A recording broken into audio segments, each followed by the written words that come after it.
అదే RTV app వార్తల్ని క్షణాల్లో చదివే అవకాశం ఉంటుంది. ఒక న్యూస్ పేపర్, ఒక టెలివిజన్ ఛానల్ మీ చేతుల్లో ఎప్పుడు ఉంటాయి.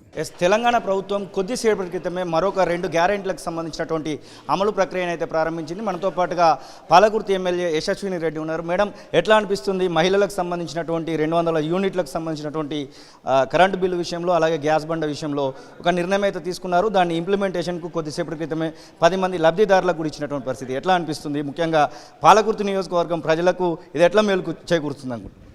చాలా సంతోషంగా ఉందండి. మొదట్లో చెప్పినట్టే మా ప్రభుత్వం ఒక్కసారి మాట ఇచ్చిందంటే అది వెనక్కి తీసుకునే ప్రసక్తే లేదు. ఎప్పుడైతే సోనియమ్మ గారు తుక్కుగూడకు వచ్చి 6 గ్యారెంటీలని అక్కడ ప్రకటించిండ్రో మా ప్రభుత్వం ఏర్పడ్డ 48 గంటల్లోనే ఒక 2 అమలు పరవడం జరిగింది. మరి ఇప్పుడు ఏర్పడ్డ 2-3 రోజులకే అసలు వారం కూడా కాకముందే ఈ ప్రభుత్వం ఏం చేయదు, ఈ ప్రభుత్వం ఇంకా వేరే గ్యారెంటీలను అమలు పర్వాలేదన్న మాటలు ఎన్నో మా పైన అంటున్నారు. మరి మాకు ఈ రాష్ట్రము అప్పచెప్పినప్పుడు అదొక అప్పుల కుప్పగా అప్పచెప్పడం జరిగింది. అయినా కూడా ఎక్కడ వెనక్కి తగ్గకుండా ప్రజలకి మాట ఇచ్చినందుకు అన్నిటినీ కూడా అమలు పరవాలన్న ఉద్దేశంతో కాంగ్రెస్ ప్రభుత్వం ఇప్పుడు ఈ గ్యాస్ సిలిండరు 500కే గ్యాస్ సిలిండరు, మరి అట్లనే 200 యూనిట్లకు కరెంటు ఫ్రీది కూడా ఈరోజు అమలు పరవడం జరిగింది. మరి ఇదే విధంగా ఇంకేమున్నా కానీ మిగతా గ్యారెంటీలు కూడా ఇచ్చిన సమయంలో మా ప్రభుత్వం తప్పకుండా అమలు పరిచి తీరుతుంది. ఏంటంటే ఏం లేదు, వాళ్ళకి చెప్పడానికి ఏం లేదు కదా, వాళ్ళు చేసిన తప్పులు కప్పిపుచ్చుకోవడానికి మా ప్రభుత్వంపై దుమ్మెత్తి పోస్తున్నారు. అట్లాంటివి మానుకొని ప్రజలకు ఉపయోగపడేవి ఏమైనా ఉంటే అవి ఆలోచిస్తే బాగుంటుంది. కాళేశ్వరం ప్రాజెక్ట్ దగ్గరికి మేము తీసుకెళ్తాము, మార్చి 1వ తారీఖు రమ్మని అధికారంలో ఉన్నటువంటి మిమ్మల్ని ఆహ్వానిస్తున్నారు. ఎమ్మెల్యేలు రావచ్చు, మంత్రులు రావచ్చు, మేము తీసుకెళ్తామని మాజీ మంత్రి చెప్తున్నటువంటి మాట, దానికి సమాధానం ఏం చెప్తారు మీరు?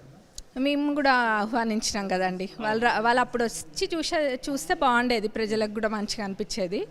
ఇప్పుడు వాళ్ళు రమ్మంటున్నారు, చూద్దాం. పాలకుర్తి నియోజకవర్గంలో ఉన్నటువంటి నిరుద్యోగులకి చాలా మేము తీసుకురాబోతున్నామని మీరు చెప్పారు. ఇప్పటికే కొన్ని కార్యక్రమాలను కూడా అక్కడ ప్రారంభించారు. ఆ కార్యక్రమాలు పూర్తి స్థాయిలో అమల్లోకి రావడానికి, నిరుద్యోగులకు ఉద్యోగ కల్పన జరగడానికి ఇంకొన్ని రోజులు పట్టచ్చు అంటారు. మీ అత్తగారి సమక్షంలో చాలా కార్యక్రమాలను అక్కడ తీసుకుంటామని చెప్పడం జరిగింది. కొద్ది రోజుల క్రితం అక్కడ ఒక కార్యక్రమాన్ని కూడా మీరు తీసుకోవడం జరిగింది, ముఖ్యంగా యూత్ కోసమని. గతంలో చెప్పినట్టుగా తప్పనిసరిగా ముఖ్యంగా ఉద్యోగాలపై తప్పకుండా దృష్టి పెడతామండి. రాబోయే రోజులలో ఏవైనా ఇండస్ట్రీసే కానివ్వండి, ఏదైనా కానివ్వండి, తప్పకుండా మా తరపున అయినది మేము చేసి ఉద్యోగాలు వచ్చే విధంగా చేస్తాం. ఇప్పుడు మీరు చూసినట్టయితే మన ప్రభుత్వం, కాంగ్రెస్ ప్రభుత్వం కూడా ఆల్రెడీ ఉద్యోగాలు నోటిఫికేషన్లో వస్తున్నాయి.